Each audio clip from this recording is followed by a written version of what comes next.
আমল নাই, মুখে নাই দাড়ি, প্যান্ট টাকনুর নিচে পর্দা নাই, এইরকম বেআমল দিয়ে, বেতাকওয়া দিয়ে, বেপরহেজগারিতা দিয়ে আল্লাহ সুবহানাহু ওয়া তাআলা জেরুজালেম বিজয় দিবেন না।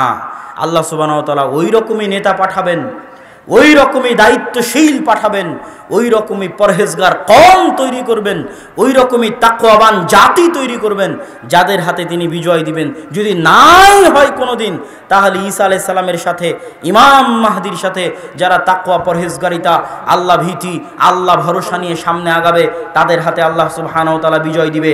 এই জন্য আমি মুসলমানদেরকে অনুরোধ করতে চাই, পৃথিবীর মুসলমানদেরকে, বাঙালিদেরকে, বাংলাদেশিদেরকে, যেই কথা আপনারা যত দ্রুত বুঝবেন যে মিছিল দিয়ে নয়, হ্যাঁ প্রতিবাদ ভালো জিনিস, বাহ্যিক কাজের প্রতিবাদ ভালো জিনিস, কিন্তু আপনি মিছিল দিয়ে মসজিদে আকসা বিজয় করতে পারবেন না। আপনি ফেসবুকে পোস্ট দিয়ে মসজিদে আকসা বিজয় করতে পারবেন না। মসজিদে আকসা বিজয় করতে হলে ওই ঈমান লাগবে, ওই আমল লাগবে, ওই তাকওয়া লাগবে, ওই পরহেজগারিতা লাগবে, যেই তাকওয়া, যেই পরহেজগারিতা আল্লাহ ওমরকে দিয়েছিলেন, যেই তাকওয়া, যেই পরহেজগারিতা আল্লাহ দাউদকে দিয়েছিলেন, যেই তাকওয়া, যেই পরহেজগারিতা আল্লাহ সুবহানাহু ওয়া তাআলা সালাহুদ্দিন আইয়ুবীকে দিয়েছিলেন, যেই তাকওয়া, যেই পরহেজগারিতা আল্লাহ ইউসা বিন নুনকে দিয়েছিলেন, ওই তাকওয়া, ওই পরহেজগারিতা যেই দিন আসবে, বা ওই তাকওয়া পরহেজগারিতা আসার চেষ্টা যেই দিন আমরা করব, হুবহু তাদের মতো হতে না পারলেও চেষ্টা যেই দিন করব, সেই দিন বিজয় আসবে। সম্মানিত উপস্থিতি, আমি আমার বক্তব্যের শেষের দিকে এসে আপনাদের উদ্দেশ্যে জরুরি দুটো কথা। আজকের এই অনুষ্ঠান আমি মনে করি ইতিহাসের পাতায় ঐতিহাসিকভাবে লিখে রাখার মতো অনুষ্ঠান। কেন? আমি যখন থেকে প্রোগ্রাম করছি 2020 সাল থেকে, 2020 সালের জানুয়ারি থেকে, তথা 3 বছর, এই 3 বছরের অভিজ্ঞতায় আমি দেখেছি আমার শ্রদ্ধেয় পিতা আব্দুর রাজ্জাক বিন ইউসুফের প্রোগ্রামের পিছনে লক্ষ্য উদ্দেশ্য থাকে দাওয়াতি কাজ। দাওয়াতি কাজ লক্ষ্য উদ্দেশ্য থাকে দেখেই তিনি কোনোদিন মানুষের কাছে হাদিয়া এবং পাথেয় মর্মে চুক্তি করেননি। কিন্তু যারা তাদেরকে প্রোগ্রামের জন্য নিয়ে যায়, তাদের সকলের উদ্দেশ্য সব সময় দাওয়াতি কাজ থাকে না। এটা আমার 3 বছরের অভিজ্ঞতা। বরং আমাদের দেশে চলমান প্রোগ্রামগুলোর দুটো লক্ষ্য উদ্দেশ্য। কমিটি কিছু আদায় করবে, বক্তা কিছু হাদিয়া পাবে, এই মর্মে একদিনের সম্পর্কের ভিত্তিতে প্রোগ্রাম হয়। কয় দিনের সম্পর্কের ভিত্তিতে বলেন তো? একদিনের সম্পর্কের ভিত্তিতে, এক রাতের সম্পর্কের ভিত্তিতে প্রোগ্রাম হয়। কিন্তু আমি দেখলাম যে আমার শ্রদ্ধেয় পিতার নিয়ত দাওয়াতি কাজ, এই নিয়তে তার কোনো ত্রুটি নাই। তখন ধীরে ধীরে আমি এই সিদ্ধান্তে উপনীত হলাম যে আমাকে ওই রকম একটা পরিবেশ তৈরি করে দিতে হবে, যেই দিন এই প্রোগ্রামগুলো শুধুই আল্লাহর সন্তুষ্টির জন্য হবে, যেই দিন এই প্রোগ্রামগুলো শুধুই দাওয়াতি কাজের জন্য হবে, যেই দিন এই প্রোগ্রামগুলো শুধুই ফি সাবিলিল্লাহ হবে, যেখানে কমিটিরও কোনো স্বার্থ থাকবে না, যেখানে বক্তারও কোনো স্বার্থ থাকবে না, শুধু আল্লাহর সন্তুষ্টির জন্য প্রোগ্রাম আয়োজন করা হবে। এই লক্ষ্য এবং উদ্দেশ্য নিয়ে এই দাওয়া ইলাল্লাহর যাত্রা। আমাদের প্রথম এবং সবচেয়ে বড় প্রজেক্ট হচ্ছে মক্তব। মসজিদ ভিত্তিক মক্তব পরিচালনার লক্ষ্যে মসজিদ ভিত্তিক দ্বীন শিক্ষা, শুধু মক্তব বলবো না, দ্বীন শিক্ষা। কেননা আমাদের মক্তবের সিলেবাসে শুধু কোরআন শেখানোর ব্যবস্থা নাই, বরং মৌলিক দ্বীন শিক্ষা হিসেবে সিলেবাস তৈরি করা আছে, যেখানে যেমন আকীদা শিখবে, যেখানে যেমন নবীদের জীবনী শিখবে, দোয়া শিখবে, তেমন কোরআনও শিখবে। আমি সারা বাংলাদেশে 4টি জেলায় এখন পর্যন্ত 126টি মসজিদ ফি সাবিলিল্লাহ সফর করেছি, প্রায় 35টি উপজেলায় সফর করেছি, 255-র কাছাকাছি মক্তব উদ্বোধন করেছি। আলহামদুলিল্লাহ, আল্লাহর দয়া, আল্লাহর রহমতে সম্ভব হয়েছে। চেষ্টা, পরিশ্রম, আমাদের কবুলিয়াতের মালিক আল্লাহ সুবহানাহু তাআলা। এই দ্বীন শিক্ষার প্রজেক্ট কেন হাতে নেওয়া, তার লম্বা বিস্তারিত বক্তব্য আমি যত জায়গায় সফরে গেছি তত জায়গায় আলোচনা করা আছে। 1 ঘন্টা 1.5 ঘন্টা আলোচনা করা আছে। আজকে যেহেতু আলোচনার বিষয় ভিন্ন, যেহেতু এটা ইসলামী সম্মেলন, আদ-দাওয়া ইসলামী সম্মেলন, সেহেতু এখানে সংক্ষিপ্ত আকারে বলে যাচ্ছি যে আমি আমার অভিজ্ঞতার ভিত্তিতে ভারতের 3 বছর, সৌদি আরবের হচ্ছে সুদী অর্থনীতির কারণে। এগুলোর উপর বিস্তারিত আলোচনা কোনোদিন হবে ইনশাআল্লাহ, সেই দিন আপনারা দেখবেন, জানবেন, শুনবেন। কিন্তু সংক্ষিপ্ত আকারে আমি দেখেছি মুসলমানেরা শিক্ষায় পিছিয়ে। যারা মধ্যপ্রাচ্যের মুসলমান, তাদের লক্ষ্য উদ্দেশ্য বিনোদন আর পর্যটন। কে দিয়েছে বুদ্ধি যে বিনোদন দিয়ে ইনকাম করতে হবে? শিক্ষায় কোনো ইনভেস্ট নাই, জ্ঞানে কোনো ইনভেস্ট নাই। বিল্ডিং বানাও, পর্যটন শিল্প গড়ে তোলো, সেখানে ইনভেস্ট। আর আমি ইংল্যান্ডে দেখেছি, ইউকেতে দেখেছি, তাদের ইনভেস্ট মানেই শিক্ষা। ইংল্যান্ডে তেলও নাই, ইংল্যান্ডে গ্যাসও নাই। আমেরিকাতে তেলও নাই, আমেরিকাতে গ্যাসও নাই। পৃথিবী শাসন করে কি দিয়ে ভাই? আমেরিকা, ইংল্যান্ডের অক্সফোর্ড আছে, ক্যামব্রিজ আছে, হার্ভার্ড আছে, নাসা আছে। মুসলমানদের চেয়ে 500 বছর জ্ঞান বিজ্ঞানে এগিয়ে আছে। জ্ঞান বিজ্ঞান বিক্রি করেই তারা পৃথিবী শাসন করছে। হাড়ে হাড়ে অনুভব করে দেখে এসে আপনাকে বলছি। গাড়িতে উঠলে দেখবেন বই পড়ছে, পার্কে গেলে দেখবেন বই পড়ছে, ট্রেনে উঠলে দেখবেন বই পড়ছে। মাঝে মধ্যে তাদের বই পড়ার ছবি উঠিয়ে আমি আমার 2 ভাই আব্দুর রহমান এবং আব্দুর রহিমকে পাঠাতাম। একদিন এক স্টেশনে পরপর 3টে ট্রেন মিস হওয়ায় ওই ট্রেনে প্রচুর ভিড় হয়েছে।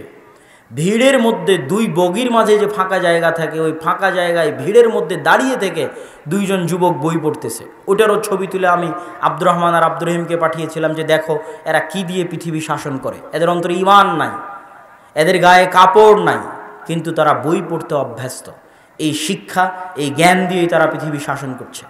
আর আমাদের মুসলমানদের অবস্থা, মধ্যপ্রাচ্যের মুসলমানদের অবস্থা তো বললামই। এই জন্য আগেই বক্তব্যে বলে নিলাম যে ভাই এগুলো করে মুসলমানদের বিজয় হবে না। এটা শিক্ষার দিন, জ্ঞানের দিন। ঈমান, আমল, আকীদায় পরিবর্তন না আসলে বিজয় হবে না। আর আমাদের বাংলাদেশের অবস্থা দেখেন, বাংলাদেশের যত বড় বড়, যদি যারা দায়িত্বে আছে তাদের কথা বলেন, টাকা আসলেই রাস্তা তৈরি করতে হবে, ব্রিজ কালভার্ট নির্মাণ করতে হবে, সেতু ফ্লাইওভার নির্মাণ করতে হবে। শিক্ষার জন্য কোনো প্রজেক্ট নাই, জ্ঞানের জন্য কোনো প্রজেক্ট নাই। আর যদি মসজিদ কমিটির কাছে যান, তাহলে মসজিদ কমিটির কাছে টাকা আসলে এসি লাগাতে হবে, ছাদ ঢালাই করতে হবে, টাইলস লাগাতে হবে। শিক্ষার জন্য কোনো বাজেট নাই। ওই মসজিদের কমিটি আপনি আমেরিকানদের করে দেন, ইউরোপিয়ানদের করে দেন, মসজিদের ফান্ডে যদি 10 টাকা থাকে, তাহলে 10 টাকার 5 টাকা আমেরিকানরা আগে শিক্ষায় ব্যয় করবে। ভাই যেই মসজিদ আপনি এসি দিয়ে তৈরি করছেন, ওই মসজিদের আশেপাশে তো গাঞ্জাখোর, মদখোরে পরিপূর্ণ হয়ে গেছে। মসজিদ স্বর্ণ দিয়ে বানিয়ে কি করবেন? যেখানে মসজিদের আশেপাশে সব গাঞ্জাখোর, মদখোর, জুয়া, অনলাইনে জুয়া, মোবাইলে জুয়ায় পরিপূর্ণ হয়ে গেছে, ওই মসজিদ স্বর্ণ দিয়ে বানিয়ে কি করবেন? আপনি ওই মসজিদে 10টা টাকা থাকলে 5টা টাকা শিক্ষায় ব্যয় করেন। মসজিদ না থাকলেও মানুষ খোলা মাঠে সালাত আদায় করবে। মুসলমানদের এই ভয়াবহ অবস্থা দেখেই আমার এই প্রতিজ্ঞা নেওয়া যে মুসলমানদের শিক্ষার জন্য কাজ করতে হবে। নওগাঁ, জয়পুরহাট থেকে যত উত্তরে যাবেন তত মসজিদে মক্তব নাই। যে কয়েকটা মসজিদে মক্তব আছে সেগুলো অবহেলিত প্রতিষ্ঠান। বড় বড় প্রতিষ্ঠান দিয়ে সারা বাংলাদেশে পরিবর্তন আনা সম্ভব নয়। বড় বড় প্রতিষ্ঠান, সেটা যত বড় মাদ্রাসাই হোক, সারা বাংলাদেশের 2% ছেলে মেয়ে ওখানে পড়তে যায়, বাকি 98% মুসলমানের সন্তান। এরা দিন শিখবে কোথায়? এই একদিনের জালসা দিয়ে দিন শেখা সম্ভব? তাহলে এই সন্তানেরা যদি দিন না শিখে, এদেরকে শিক্ষা কে দিচ্ছে জানেন? আপনার সন্তান আপনি জন্ম দিয়েছেন, শিক্ষা দিচ্ছে ইবলিস। আমি দেখে এসেছি, সন্তান জন্ম দিবেন আপনি, সন্তানকে শিখাবে ইবলিস। আমার বহু বক্তব্যে তার উপর বিস্তারিত বলা আছে যে ইউরোপের অবস্থা কি। সেখানে সন্তান আপনি জন্ম দিবেন, শিক্ষা দিবে ইবলিস। আপনার দেশে ওই অবস্থা হতে যাচ্ছে। সন্তান আপনি জন্ম দিচ্ছেন, টাকা দিয়ে মসজিদ বানাচ্ছেন, কিন্তু আপনার সন্তান পড়ছে ব্রাকে, আপনার সন্তান পড়ছে খ্রিস্টান মিশনারির স্কুলে। কেননা শিক্ষার ব্যবস্থা আপনার কাছে নাই। সারা বাংলাদেশে সবচেয়ে শ্রেষ্ঠ স্কুল খ্রিস্টানদের পরিচালিত। আজও এখনো শ্রেষ্ঠ স্কুল তারা পরিচালনা করছে, কেন? তারা জানে শিক্ষা কি জিনিস, শিক্ষার মূল্য কি। ব্রাকের ওয়াকফ করা জমি নাই, বিল্ডিং নাই, কিন্তু ব্রাক সারা বাংলাদেশে হাজার হাজার স্কুল পরিচালনা করছে ভাড়া জমিতে, ভাঙ্গা টিন দিয়ে ভাড়া জমিতে পরিচালনা করছে। আর মুসলমানদের লক্ষ লক্ষ মসজিদ থাকার পরও, হাজার হাজার মসজিদ থাকার পরও এই সমস্ত মসজিদগুলোতে দিনের দাওয়াতি কাজ নাই। সম্মানিত উপস্থিতি, এই জন্য আমরা মসজিদ ভিত্তিক দিন শিক্ষা কার্যক্রমকে জোরালো করার জন্য, শক্তিশালী করার জন্য সারা দেশে দাওয়া ইলাল্লাহর অধীনে যে দাওয়াতি সফর চলছে, তারই অংশ হিসেবে আমরা চেয়েছি যে আমাদের প্রোগ্রামগুলো ফি সাবিলিল্লাহ হোক। এবং আমি আপনারা আমার জন্য দোয়া করবেন। আমার অন্তরের একটা ইচ্ছা, আজকে যেহেতু প্রথম আর দাওয়া ইলাল্লাহর অধীনে প্রথম প্রোগ্রাম পত্নীতলাতেই, এখানে আজকে আপনাদের এটা প্রথম প্রোগ্রাম, এবং আজকের প্রোগ্রামে বাপ বেটা আমরা ফি সাবিলিল্লাহ এসেছি, মানে আজকের প্রোগ্রাম কমিটির কাছে আমরা 1 টাকাও হাদিয়া নিব না। বলেন আল্লাহু আকবার। আল্লাহ সুবহানাহু ওয়া তাআলা যেন আমাদের এই নিয়তকে কবুল করে, আল্লাহুম্মা আমিন। এবং এটার মাধ্যমে যেন আমরা সারা বাংলাদেশে মসজিদ ভিত্তিক দ্বীন শিক্ষার জগতে একটা বিপ্লব নিয়ে আসতে পারি, আল্লাহ যেন সেটা কবুল করে। বলেন আল্লাহুম্মা আমিন।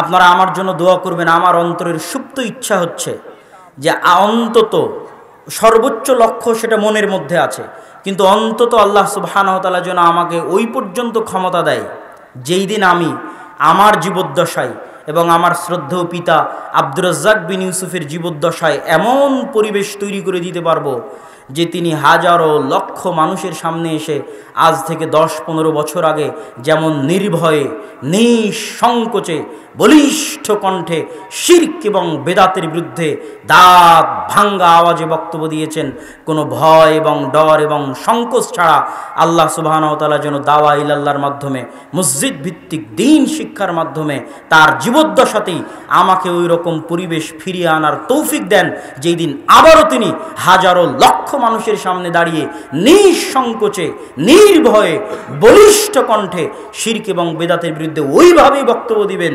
যেইভাবে আজ থেকে 30 বছর আগে 20 বছর আগে বক্তব্য দিয়েছেন, কোনো ভয় ছাড়া কোনো সংকোচ ছাড়া। সেই পরিবেশ যেন আল্লাহ সুবহানাহু ওয়া তাআলা করে দেয়। বলেন আল্লাহুম্মা আমিন। এই মহৎ উদ্দেশ্য নিয়ে, মুসলমানের সন্তানের কাজ নিয়ে, আমার কাজ নয়, আজকের এই অনুষ্ঠানে যদি আপনারা 5টা টাকাও দান করেন, 10টা টাকাও দান করেন, তাহলে সারা দেশে যে মক্তবগুলো পরিচালিত হচ্ছে এই মক্তবগুলোর অর্থায়নে ব্যয় হবে। অত্র অঞ্চলে যে মক্তবগুলো চলবে সেই মক্তবগুলোর অর্থায়নে ব্যয় হবে। এই অঞ্চলেও আমি সফর করে গেছি, মক্তব কেন্দ্রিক প্রতি উপজেলায় 1 দিন করে সফর করেছি। ফলত আপনাদের কাছে উক্ত অনুষ্ঠানে, উক্ত সম্মেলনে দান করার উদাত্ত আহ্বান রেখে আর দাওয়া ইলাল্লাহর জন্য দোয়া করার আহ্বান রেখে, এবং আমরা ফি সাবিলিল্লাহ দাওয়াতি কাজ করার লক্ষ্যে একদিনের সম্পর্কে নয়, স্থায়ীভাবে যারা দাওয়াতি কাজ করবে, 12 মাস যারা দাওয়াতি কাজ করবে, তাদের প্রোগ্রাম আমরা করতে চাই, ফি সাবিলিল্লাহ প্রোগ্রাম করতে চাই। কিন্তু একদিনের জন্য কোটি টাকা দিলেও ভাড়ায় খাটতে রাজি নই। একদিনের জন্য কোটি টাকায় দিলেও ভাড়ায় খাটতে রাজি নই। আল্লাহর সন্তুষ্টির জন্য যারা 12 মাস দাওয়াতি কাজ করবে, মসজিদ ভিত্তিক দ্বীন শিক্ষা কার্যক্রম করবে, তাদের সহযোগিতার জন্য, মুসলমানের সন্তানের শিক্ষার ব্যবস্থার জন্য, দেশব্যাপী মসজিদ ভিত্তিক দ্বীন শিক্ষা গড়ে তোলার জন্য, আল্লাহর সন্তুষ্টির উদ্দেশ্যে, আল্লাহর পবিত্র কোরআন মুসলমানের সন্তানের শিক্ষার জন্য আমরা এই উদ্যোগ নিয়েছি। আপনারা কবুল করবেন। নিয়াতে কোনো ত্রুটি নাই। 2 বছর থেকে 100টা মক্তব পরিচালনা করি। তারপরে যখন এই দাওয়াতি সফর শুরু করি তখন ভয় পেতাম, কেননা আব্বু নিজেই জামিয়া সালাফিয়ার মতো 4টা বড় বড় প্রতিষ্ঠানের দায়িত্ব পালন করছে। আমি তো তাকে বলতে পারি না যে আপনি এখানে কিছু দেন, এটা বলতে আমার কষ্ট হয়। এই জন্য আমি ভয় পেতাম যে এই যে দাওয়াতি সফর শুরু করছি, এই মক্তবগুলোর ব্যবস্থা কিভাবে হবে। কিন্তু পরক্ষণে আব্বুর ওই কথাটাই আমার জন্য সাহস হয়ে থেকে গেল, যেটা তিনি জামিয়া সালাফিয়া তৈরি করার সময় বলে থাকেন যে আমার হাতে টাকা নেই, এ কথা সত্য, এখানে প্রতিষ্ঠান হবে এ কথাও সত্য, কেমনে হবে তা আমি জানি না। এই কথাকে সামনে রেখে আল্লাহ সুবহানাহু ওয়া তাআলার উপর ভরসা করে সারা দেশে মসজিদ ভিত্তিক দ্বীন শিক্ষা কার্যক্রম পরিচালনা করার জন্য মাঠে নেমেছি।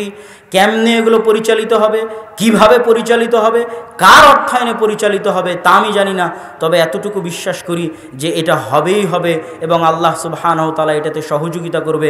কেননা আমার নিয়তে চুল পরিমাণ ত্রুটি নাই।